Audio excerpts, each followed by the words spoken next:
It is a tourist destination. Everybody comes here, and I think we want to keep people coming to Kansas City and show them what, barbecue and especially Kansas City barbecue is all about. Once you see the line out the door and down the sidewalk wrapped around the building, it's a good feeling to know that people come for this.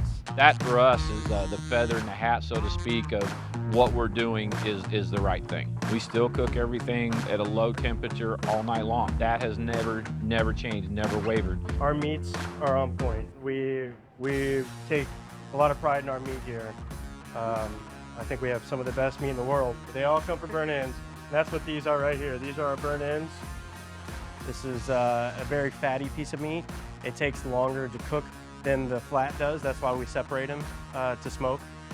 And once that fat renders down, it's like a piece of butter. It's just delicious. These just came off of the smoker.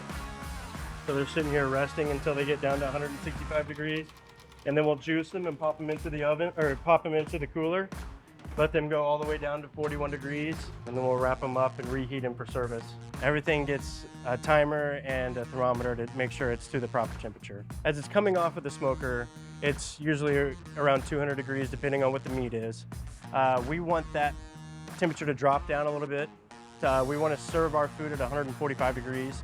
You don't want anything too hot that it's just going to shred, as you want them to make sure that they have the perfect bite. It's about consistency, and I think that's where the thermometers, the thermal pins that all of the managers carry, the quick reading response of the thermometers and making sure that everything is consistent temperature-wise, through the course of the process. That's very key. The thermopin reads the fastest and gives us the most accurate temperature compared to any other thermometer. All of our meats, finished products, come into this box right here. From here, the line will grab meat, take them to their steam wells, and they'll use their thermometers to temp everything as well. We're looking for 145. Joe's is set up here. It's more cafeteria style. There's a long line of people. You wait and get in line, you go in and get your food, and then as soon as you order your food, within 2 minutes, your food is sitting there on a tray ready for you. We do a lot of French fries, a lot of onion rings. We use our timers to temp up, to time our jalapenos and all of our French fries that we blanch and finish off for the window. We use our thermopins to temp all of our deep fryers. I'm looking for 350 for my French fries and 365 for my onion rings. 20-some years ago, we looked at a clock on the wall with a second hand. That's how we timed our fries. Life has changed, a little bit more hectic around here, obviously a lot busier. To ask our employees to go, hey, look at the clock on the wall. They're getting pulled in too many different directions. It's not easy for them to look and remember to look at that. That's where the timers come in, because you get a loud beeping noise, you know exactly what you need to be doing. It's easy to operate. It has big numbers you can see from across the room, and the timers, we have different rooms here, so if one timer's going off in the back room, you could still hear it in the front room. We use all of our timers here to time our meats. Once the ribs come out of the smokers, they're about 200 degrees. We're gonna set a timer on these and let them chill down to about 165 degrees. And that's where our timers and our thermopins come into effect. Once they get down to 165, we can go ahead and wrap them up in saran wrap and send them up to the line. There, they can cut them and it won't shred the meat at all. Right here, we're gonna have chicken Z-mans cooking in here, and we're gonna have 30 slabs of ribs as well. We're gonna open this up real quick. So we have chicken over here on the left, ribs over here on the right. We're going at a 6, 6:30, 8, 11, and 2.